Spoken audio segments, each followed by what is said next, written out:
We've already been tracing the arc of history. The story that follows is not a sudden blackout, so much as a long, uneven dimming. After Rome's Western emperor was deposed, the institutions that had bound a vast world together frayed. Trade slowed, roads fell into disrepair, and the thin, steady stream of knowledge that once moved along those roads thinned to a trickle. Over the next few centuries, Europe knows war and raiding, repeated waves of plague, grinding poverty, and an ever thicker fog of superstition. Imagine villages where people live closer to the seasons than the calendar, where a bad harvest will be explained by an angry spirit before it will be measured in bushels. Picture towns ringed by wooden palisades, the distant sounds of conflict, monasteries standing as islands of quiet in a landscape that can feel uncertain and dangerous. That's the familiar outline, sometimes called the Dark Ages. But it's important to hold two things in your mind at the same time. First, yes, the loss was real. Schools closed, literacy shrank, and the searchable sea of Roman law, engineering, and literature receded for many. Libraries emptied, books decayed, and techniques for building aqueducts or surveying land were often lost to local craftsmen who relied on practical memory rather than written manuals. Everyday life hardened. Survival took precedence over curiosity. Second, it is not true that the lights went out entirely.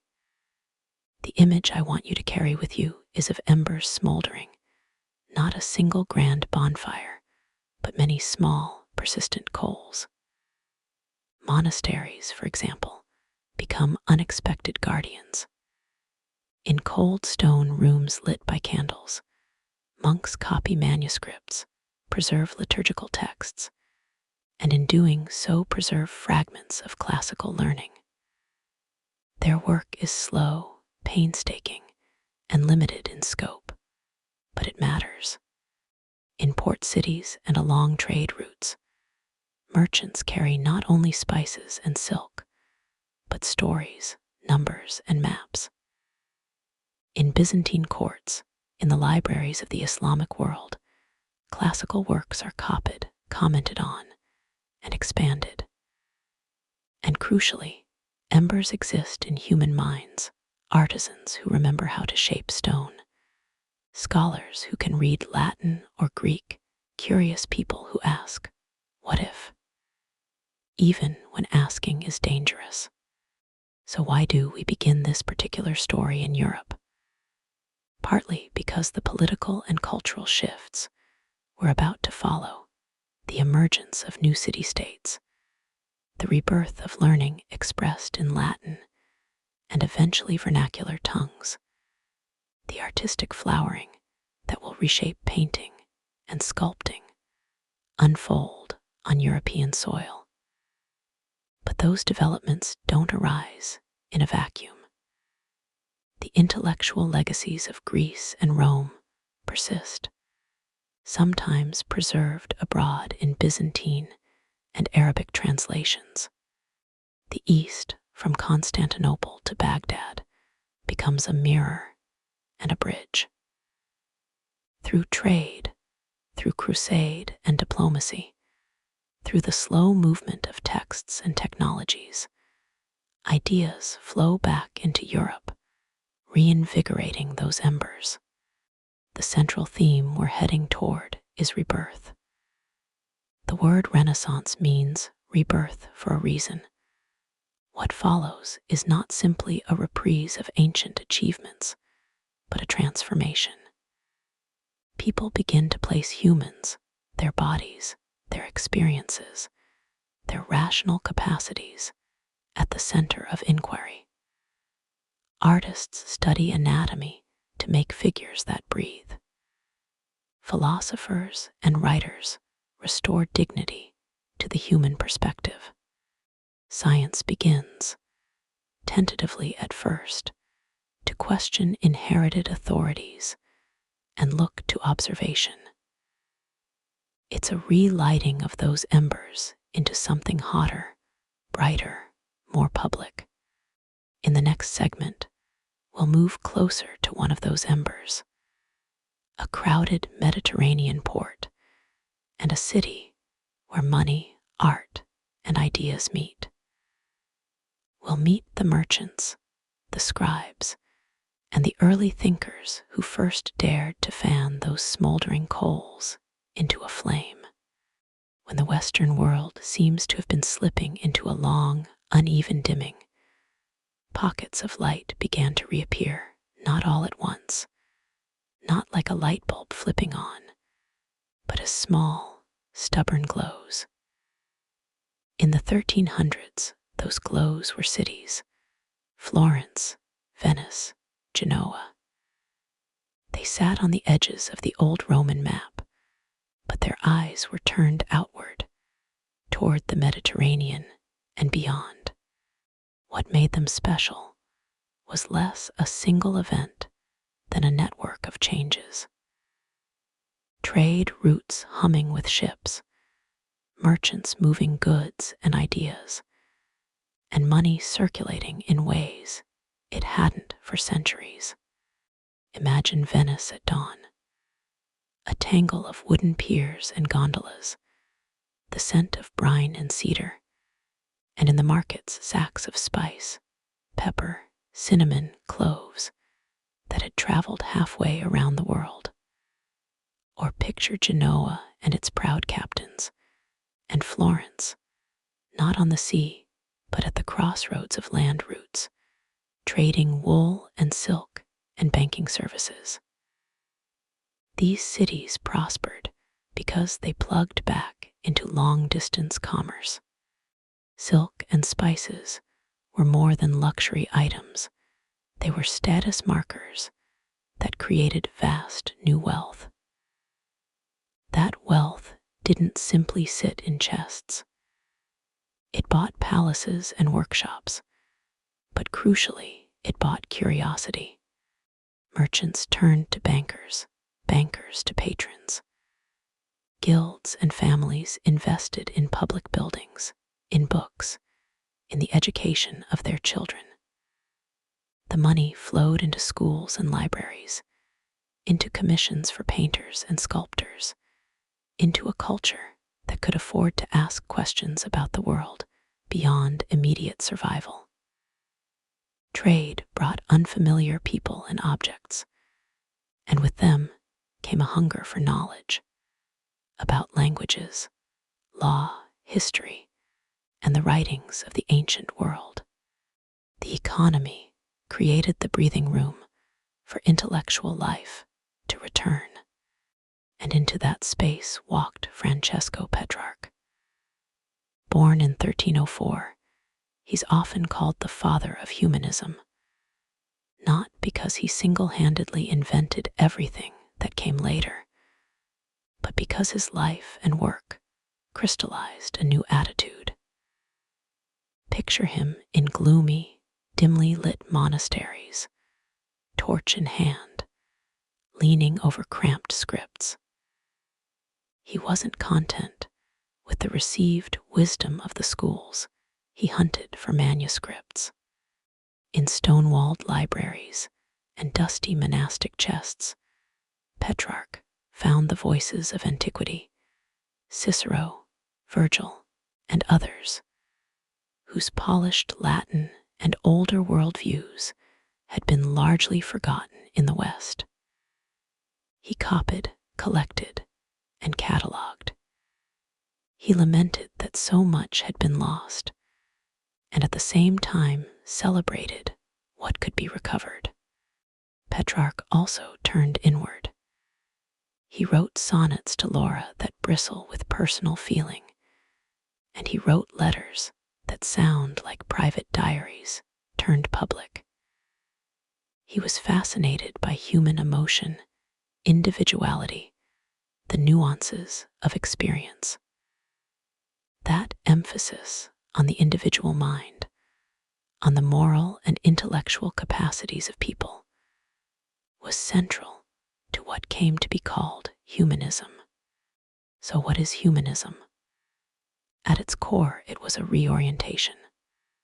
For centuries, the dominant intellectual currents in Europe focused primarily on divine matters, salvation, scripture, and theology as the final yardstick. Humanism didn't reject Christianity, but it shifted the center of gravity.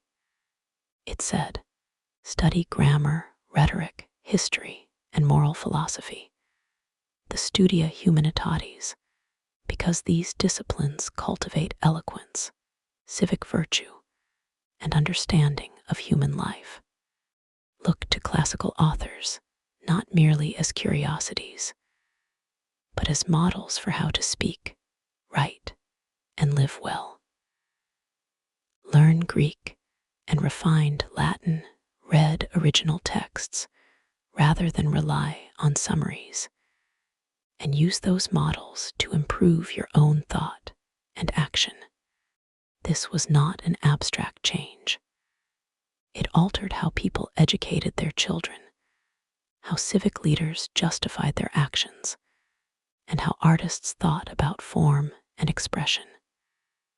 Humanists argued that human beings had capacities for reason and expression that deserved attention in their own right. The study of antiquity provided both a toolbox, rhetoric, history, ethical examples, and a set of standards to emulate. In other words, the past became a resource rather than a relic. And then there were the ruins. Walk through any of these Italian cities, and you couldn't ignore the ancient Roman stones scattered like reminders in the landscape. A crumbling arch, a half-standing column, the skeleton of a forum, they were everywhere. For people in the 14th century, those ruins were more than picturesque backdrops. They were tangible evidence that something great had existed here. They weren't just memories of splendor. They were physical proof that human achievement could reach astonishing heights, and the thinkers reasoned could be reached again. Those ruin-strewn scenes did something to the imagination. Artists stood before fragments of a marble statue and tried to reconstruct what perfect form might look like. Architects measured old walls and wondered how to marry ancient proportion with new techniques. Scholars read an ancient author and could almost picture the forum where he spoke. The stones gave urgency to the humanist project. If Rome had once produced magnificence, then rediscovering the texts, styles, and civic ideals of that world might help contemporary Florence or Venice build their own greatness. So in the 1300s, you have these converging forces: the money and cosmopolitanism of trade, the diligent manuscript hunts of men like Petrarch, the intellectual turn toward human potential and classical models, and the constant, mute inspiration of ruins. They didn't instantly remake Europe, but they planted seeds. People began to imagine a world where learning and beauty were not solely the province of the divine or the monastic life, but could be cultivated in cities, in courts, and in civic life. These were the awakening years, an intellectual and cultural spring that would, over the next century, push outward in many directions. Up next, we'll follow how these ideas moved out of libraries and manuscripts and into studios and workshops, where pigments, perspective, and new techniques transformed inspiration into visible, lasting art. If the last two segments have been about light reappearing, small, stubborn glows in a darker medieval world, then this is where we look at the wires and the generators. Those glowing pockets didn't come out of nowhere. They were fed by rivalries, by ledgers and loans, by families who wanted their names remembered. Cities jockeying for prestige, bankers financing princes, and patrons commissioning frescoes. Together, they made art and thought not just possible, but necessary. Think of Italy in the 15th century as a tight cluster of actors on a crowded stage. Florence, Milan, Venice, Rome, each one was a different script, but all were in competition. They were city-states, not kingdoms. That meant political life was intensely local and intensely visible. A city's wealth showed up in its buildings, its churches, its processions, and its art. If Milan raised a new cathedral or Venice gilded a palace, the rival cities felt it like a taunt. So culture became a form of civic signaling, conspicuous, very public, and often elaborate. Florence, for instance, was obsessed with displaying its republican virtues. Public squares, guilds investing in sculpture for the Orson Mitchell, and that audacious engineering triumph, Brunelleschi's dome for Santa Maria del Fiore, were all statements. Milan under the Visconti, and then the Sforza showed power through military architecture and patronage of innovators like Leonardo. Venice, rich from trade, lavished gold on St. Mark's and public festivals, turning the city itself into a glittering stage to impress merchants and ambassadors. And Rome, the seat of the papacy, could outspend almost anyone by commissioning monumental projects. Think of popes who used art to project a renewed image of the church. Into this competitive mix stepped families who combined economic savvy with political ambition. The Medicis are the poster family for that story. They started as merchants, built a banking empire with branches across Europe, and became the financial nerve center for popes and princes. That banking wealth gave them extraordinary leverage. But the Medici didn't simply hoard gold. They invested it in what would last: buildings, libraries, chapels, and the people who made them. Cosimo de' Medici, often called Cosimo the Elder, is a good example. He wasn't a king with a crown, but he wielded power through patronage. He sheltered artists, funded architects, and collected books. His patronage was strategic. It beautified Florence, it bound talented people to his circle, and it made his name synonymous with the city's glory. Later, Lorenzo the Magnificent took the model further.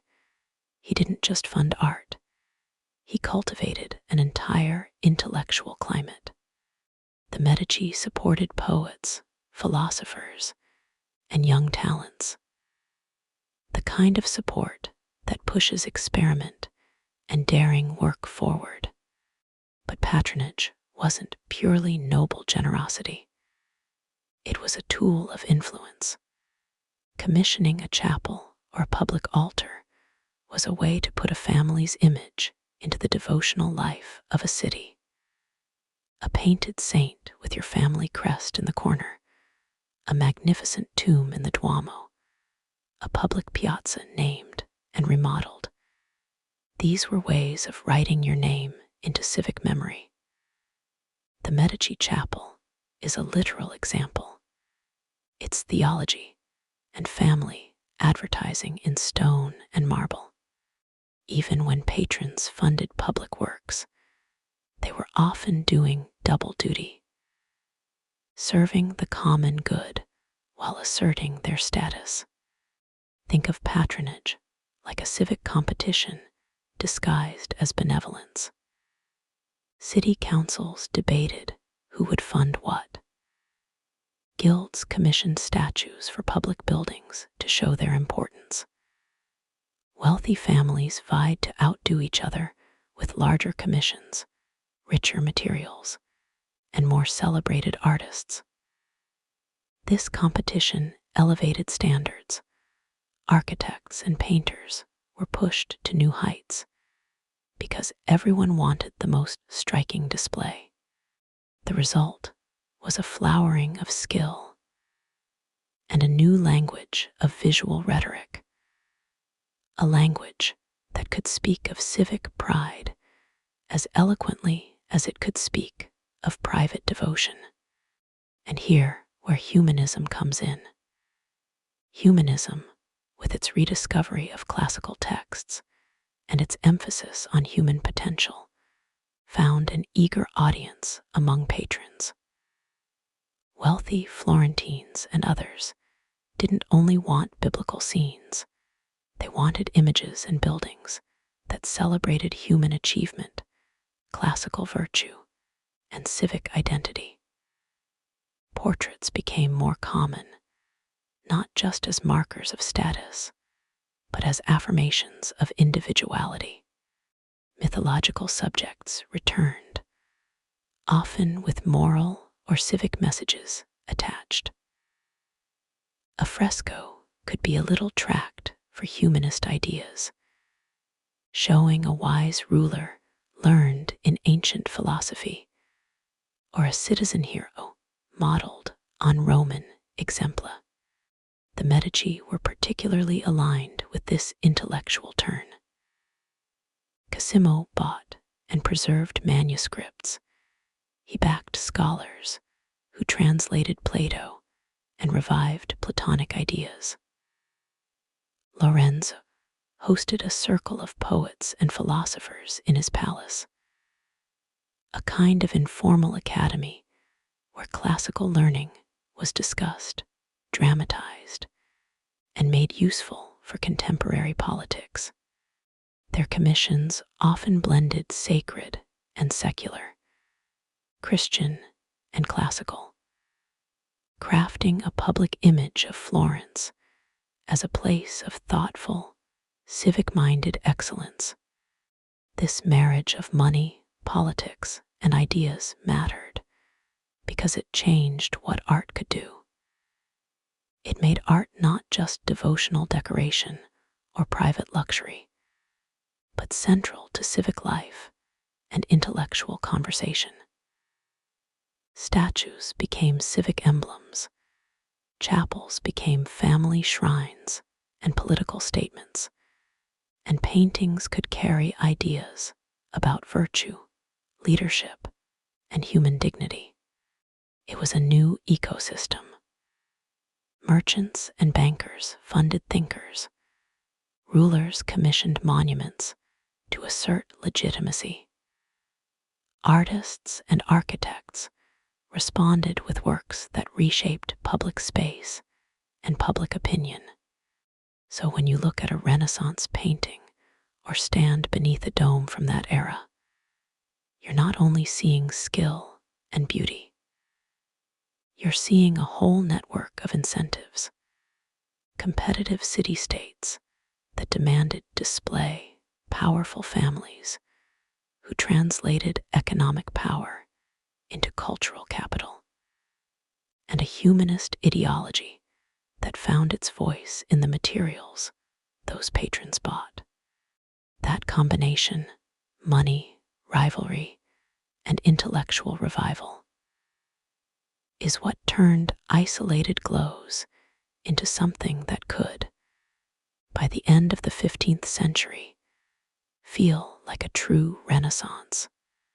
Next, we'll turn from the patrons and the politics to the people they supported.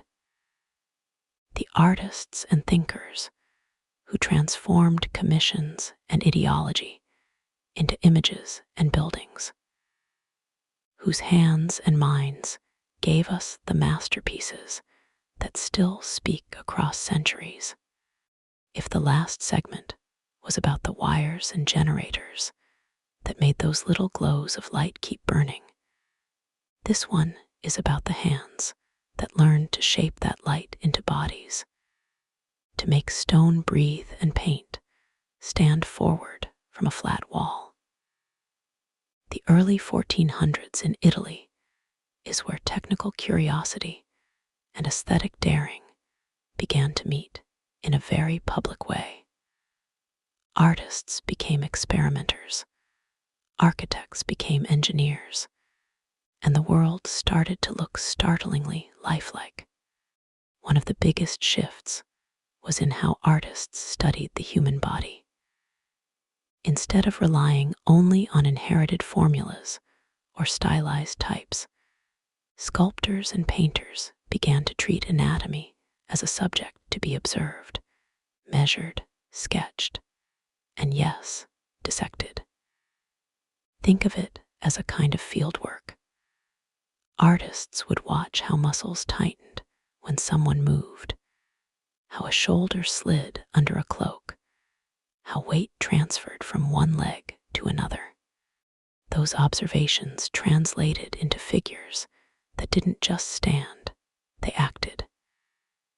You can see the difference when a Christ or a soldier in a work from this period bends, strains, or breathes. The pose now bears the memory of bone and muscle, not just an abstract idea of a body. Which brings us to perspective, the literal method for making flat paint behave like open space. Filippo Brunelleschi, who we tend to remember as an architect and engineer, played a key role here. He famously ran an experiment in Florence. He painted the baptistry with astonishing precision, then used a small hole and a mirror to demonstrate that the painted forms aligned exactly with the real building. What he proved was that you could calculate and control how lines converge to a single point, vanishing point geometry. So a painting could be a convincing window onto the world. Leon Battista Alberti codified that thinking a little later in his treatise on painting, turning a trick into a rule artists could teach and learn. Once perspective was on the table, painters had a new language for organizing space. Masaccio, in his Holy Trinity fresco, used perspective to create a chapel that seems to vanish back into convincing depth. But depth alone wasn't enough. Artists also learned to model form with light and shadow, what we now call chiaroscuro, to suggest volume and solidity.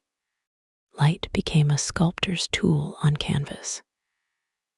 You could read a cheekbone, the curve of a nostril, the weight of a cloak, because the painter had studied how light falls, wraps, and fades across a surface. This was not just theoretical. Florence, in particular, turned technical ingenuity into public spectacle. Take Brunelleschi again, but now think on a larger scale. The Cathedral of Florence, Santa Maria del Fiore, with its vast central space, and the problem everyone had been scratching their heads at for decades: how to cap that enormous octagonal drum with a dome. People looked back to Roman examples for inspiration, but the Pantheon was a different animal, and the medieval scaffolding methods couldn't simply be reused. Brunelleschi did something audacious. He revived and studied ancient methods, yes, but he mixed them with fresh invention. A double shell approach for the dome, a herringbone brick pattern that allowed the masonry to hold itself as it rose, and new lifting machines and scaffolds that he either improved or designed from scratch. He built without the massive wooden centering that had been the medieval default. The dome went up, ring by ring, and when it was finished, it was not only a triumph of masonry, but a kind of manifesto. Engineering could solve aesthetic problems, and aesthetic demands could drive engineering forward. The city around it, already obsessed with form and competition, took that as a statement about what a human community could accomplish. Sculpture makes these changes even more immediate. Donatello is the name that keeps coming back when we want to point to a renewed naturalism that feels fearless. He worked with marble, wood, but his bronzes are the ones that feel as if they might step down from their pedestals. Donatello revived large-scale bronze casting. The technical know-how had been largely dormant since antiquity, and with it came a sensual freedom. His David, small and wrought in bronze for the Medici, is startling. A freestanding nude in contrapposto posture, relaxed and alive, not a stiff, symbolic relic. There is a sly intimacy to it, the tilt of the head, the soft modeling of the torso, that speaks of deep anatomical observation and a willingness to let feeling show. Then there's his Gadame Lotta, the equestrian statue that crowns a military commander in Padua. It's an echo of Roman triumphal equestrian statues, but with a precision of movement and presence that makes the bronze feel like tempered breath. Where earlier sculptures could be icons, Donatello's figures are actors in space. All of this, the dissections and notebooks, the geometry of perspective, the choreography of light and shadow, the revival and reinvention of ancient techniques, converged on a new model of the artist. No longer were painters and sculptors only craftsmen following recipes passed down through workshops. They became curious technicians and theorists, people who read ancient texts, tinkered with machines, measured bodies, and wrote down rules. This is the soil in which the label Renaissance starts to make sense. A rebirth not just of forms, but of a spirit that treats art as a kind of knowledge-seeking. And that spirit would give rise to a generation we might call universal artists, whose curiosity didn't stop at painting or sculpture. They sketched machines, kept anatomical notebooks, studied optics, and dreamed of flight. The techniques we've talked about, perspective, anatomy, modeling with light, the engineering lessons of Brunelleschi, were the toolkits these figures inherited. With those tools, they could stretch across disciplines and make works that are as much experiments as they are masterpieces. So, having seen how the technical breakthroughs of the early 1400s made forms breathe and spaces open up, we're ready to meet the people who took that toolkit to extremes. The polymaths who would fuse art, science, and invention. Next, we'll step into the studios and notebooks of that next generation, following the curious minds who turned observation into invention, and who raised that newfound liveliness to new heights. if the last segment was about the hands that learned to shape light into bodies, then here we turn to the mind behind some of the most famous hands of the Renaissance. A mind that could sketch a face with the same intensity it schemed a flying machine. Leonardo da Vinci has a reputation so vast it can feel like myth. But lean in a little closer, and you begin to see how he's not just an exceptional individual. He's an emblem of an era's ambitions. He ties together painting and anatomy, optics and engineering, curiosity and craft, all in the service of knowing the world a little more truly. Think of two images everyone knows. The Mona Lisa, with that small, elusive smile, and the Last Supper, where a single, sprawling composition holds an entire drama. Those are masterpieces, obviously, but their power comes from more than technique or charm. Leonardo was studying faces as if they were machines. He wanted to know how the muscles under the skin moved, how light fell across a cheek, how perspective and proportion could make a painted figure seem to breathe. His approach blurred the artificial boundary between artist and scientist. To render a face convincingly, he dissected it, mapped its muscles, and then used those notes to model expression on the canvas.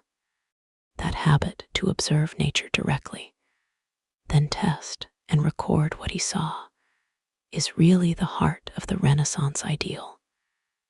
It's one thing to copy a text or imitate a technique.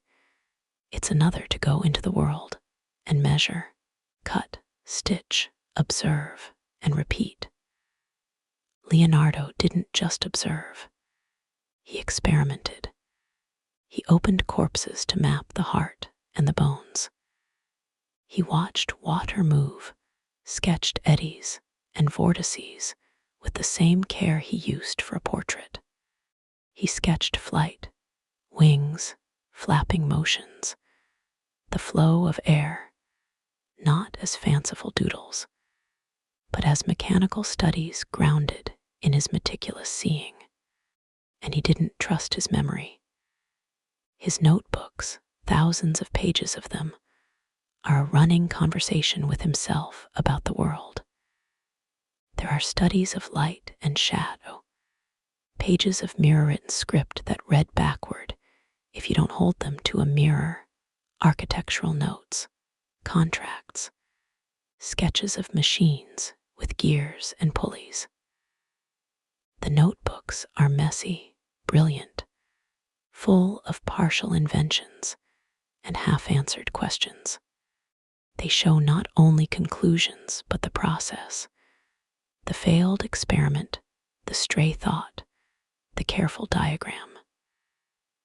This was a method, and methods spread. How did all of this show up in his work? Take the Last Supper. It's not merely a dramatic arrangement of figures. It's a study of human reaction, suspended in a single instant. Each apostle is rendered with individualized gesture and emotion, but the whole composition obeys rules of perspective and geometry that guide your eye to the point of meaning. His grasp of optics, how light defines form, made those faces alive.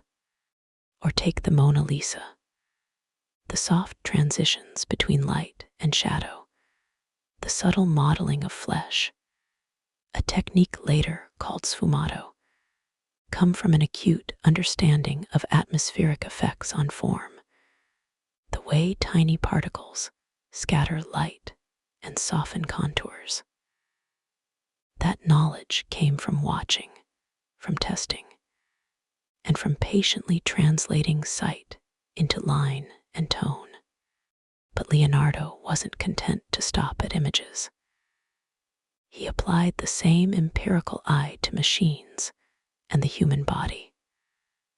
Some of his engineering drawings, full of cogs and gears, reveal a mind thinking about function as much as form.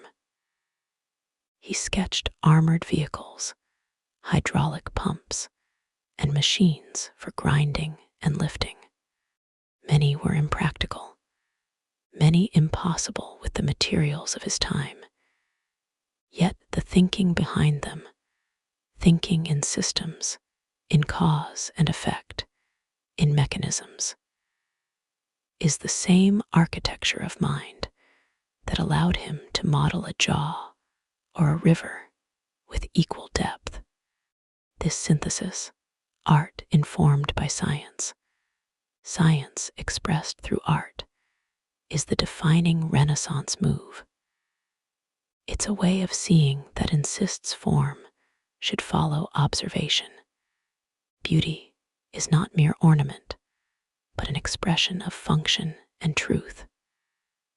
Where medieval art often emphasized symbolic meaning over natural likeness, Leonardo and his contemporaries reached back to classical proportions and forward to empirical study.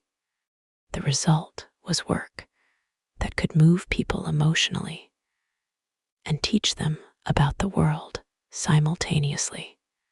There's also a quieter story about influence. For all the genius in his bound notebooks, much of Leonardo's work stayed private. He published almost nothing in a lifetime of journals.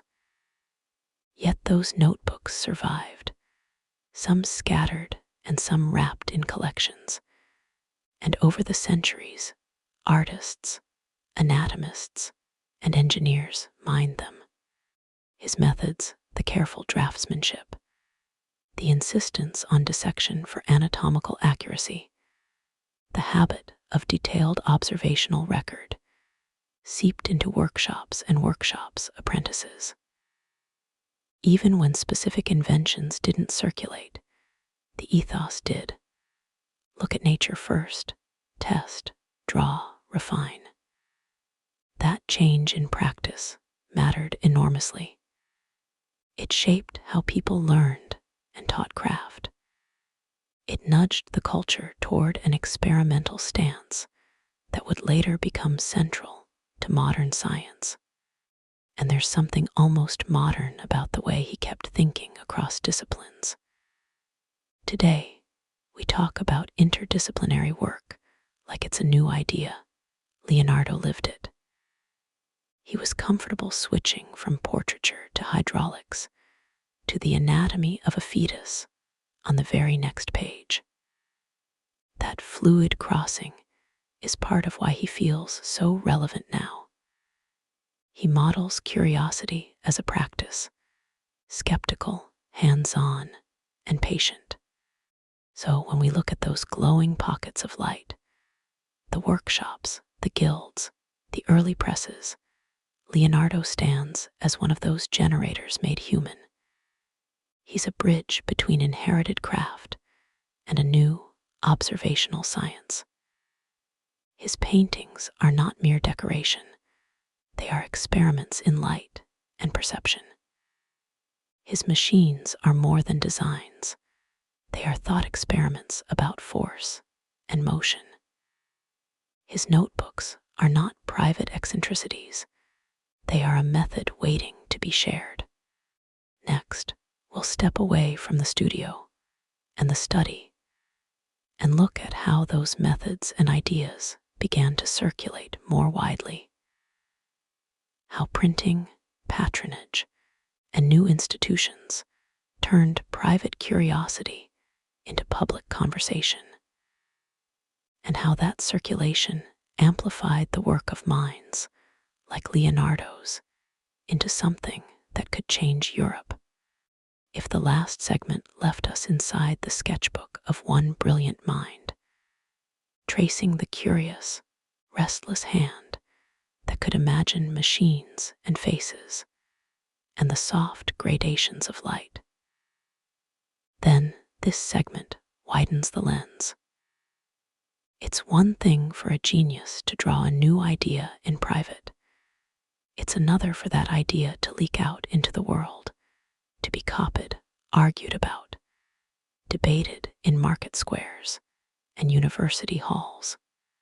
That leaking, the spread of texts, images, techniques, and questions, was where a lot of the Renaissance's real power lived. And nothing accelerated that spread more than a single mechanical revolution: the printing press. Picture Mainz in the mid-15th century. Johannes Gutenberg's workshop is a chaos of wood and screw, of ink on fingers, and the steady thump of a wooden plat. His innovation, movable type, reusable letters cast in metal, didn't invent books, but it made them far faster and far cheaper to produce. Where a manuscript once took months or years, a printer could turn out dozens, then hundreds of copies. A single sheet could carry ideas into dozens of hands at once. That change in scale is hard to overstate. Books were no longer rare, cloistered objects. They could travel. Those printed books carried two kinds of cargo. First, the old cargo, classical texts, the works of Plato, Aristotle, Cicero, which humanists had already been hunting down in dusty monasteries and private collections. Print multiplied access to these texts, and with them came a way of thinking that emphasized rhetoric, moral philosophy, and the dignity of the individual. Second, print carried new cargo: contemporary arguments, scientific treatises, technical manuals, and even images. Handbills and pamphlets, woodcuts and engraved plates spread artistic techniques and practical know-how across borders. The result was cultural contagion. Humanism, which had been concentrated in Italian courts and universities, began to travel north. Scholars sent annotated books to colleagues in Paris, in Cologne, in London. Painters swapped sketches, engravings, and pattern books. The soft, luminous glazing techniques developed by Flemish painters informed Italian oilwork, while Italian ideas about proportion and perspective fed northern portraiture and landscape painting. But the travel of ideas was not a simple, one-way importation. The North absorbed, adapted, and transformed.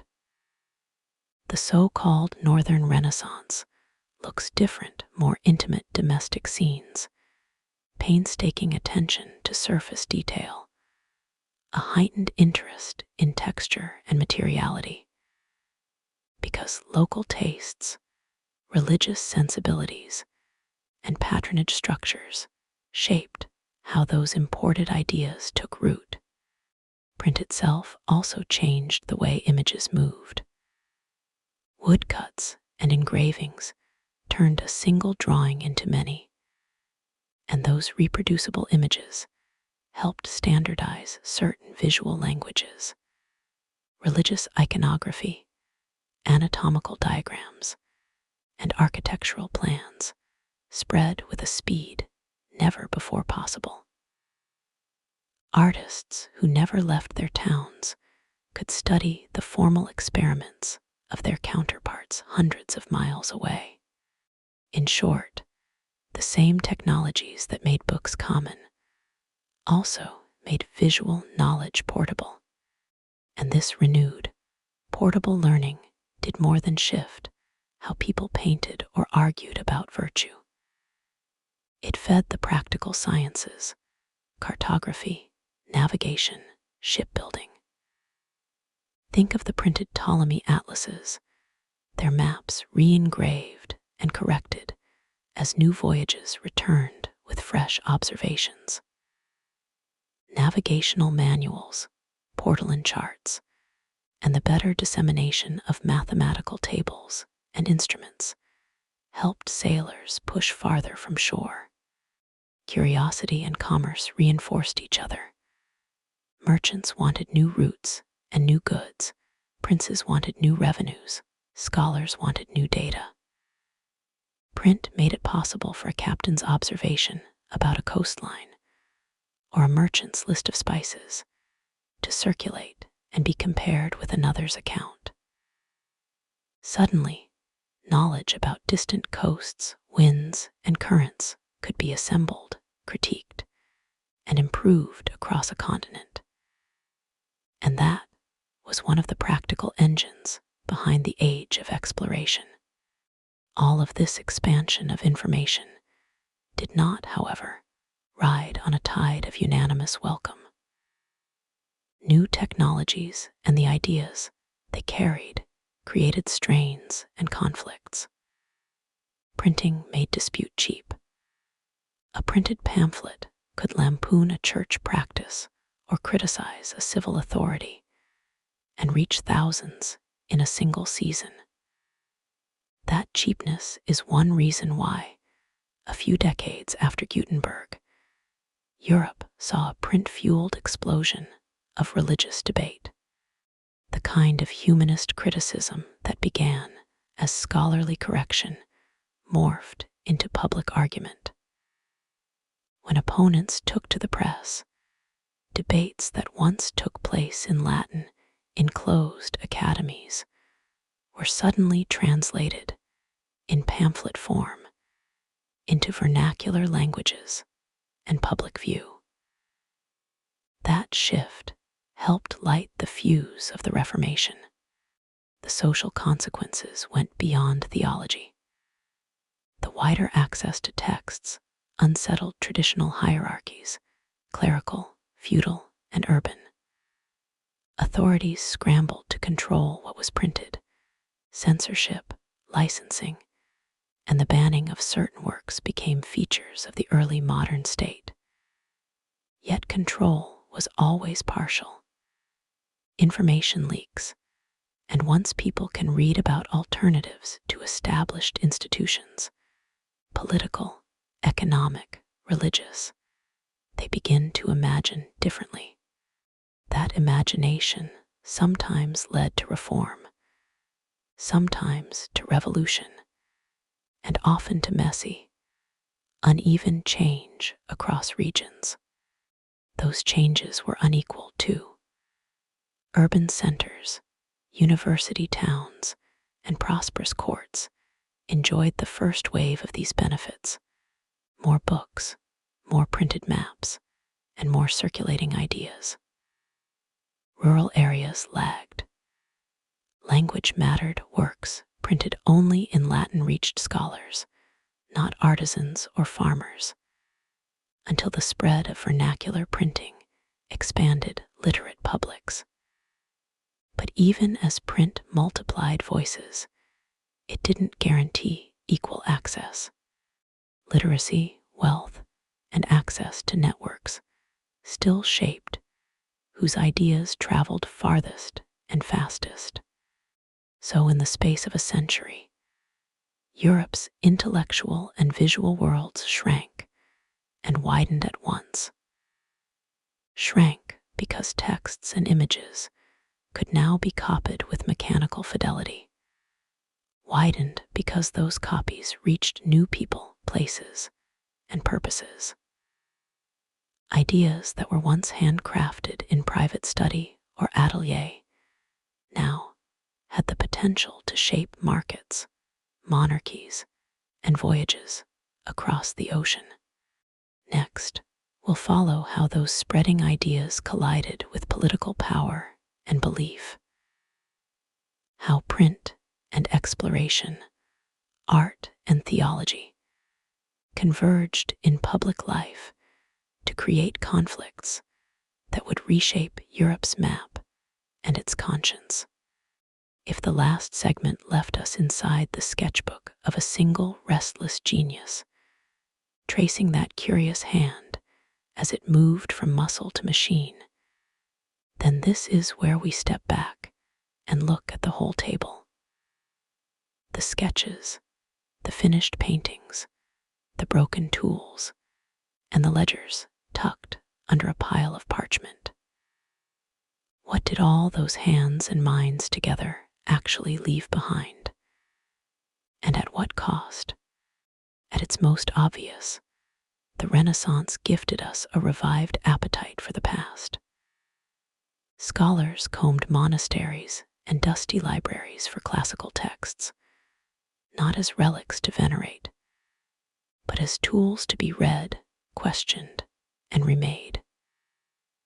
This rebirth of classical learning, humanism, philology, a new emphasis on rhetoric and moral philosophy, shifted how people thought about language, ethics, and the human capacity to reason.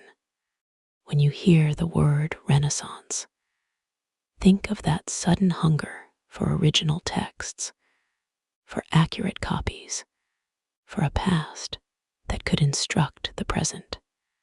Out of that hunger came a transformation in the arts. The frescoes and altarpieces we admire weren't just prettier, they were different in how they saw the world.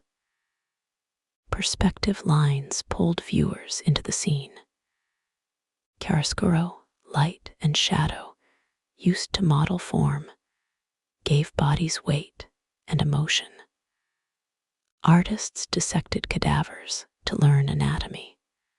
Painting, sculpture, and architecture began to aim for a realism that suggested a confidence in observation.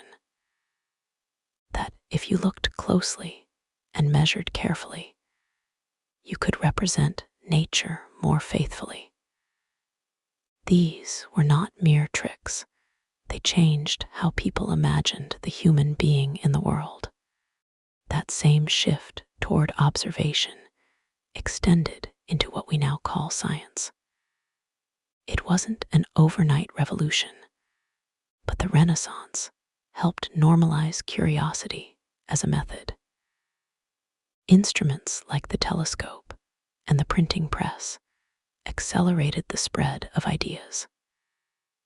Experimentation and careful measurement began to supplant received authority. A slow cultural reorientation toward empirical investigation that would later flower into the scientific revolution. In short, looking, measuring, testing, these became parts of the intellectual toolkit.